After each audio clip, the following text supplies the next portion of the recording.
Hi, Justine Robbins from Evolution Leadership. I'm continuing the theme on KPIs, and one of the things that I find when I work with a lot of my clients is that they set KPIs and forget about them, or they set them and then measure them.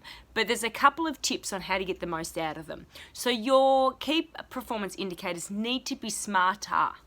Yes, not just SMART, we've all heard of SMART, but SMARTOR.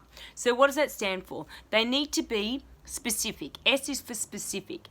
And what that means is they actually need to be clearly defined. I see lots of people that have got KPIs that I look at and I go, but I could achieve that because it's my interpretation.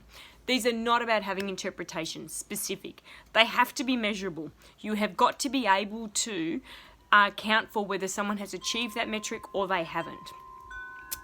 R is for resources. What resources do people need to achieve that metric? So do they have the right systems? Do they have the right assets? Do they have the right training? What do they need to be able to achieve that metric? And then T is for time bound. So there must be a period of time where that KPI is measured. So that's SMART. And then the SMART is, are they actually accountable for that result? I see a lot of people, especially in support functions, where they're held accountable for a KPI on something like sales, where they have no direct influence on sales. Do they have an influence on sales? Absolutely. But do they see their connection?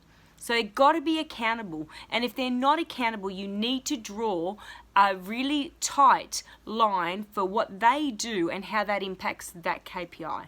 So my tips on KPIs is make sure that they're SMARTOR in your business. Justine Robbins from Evolution Leadership.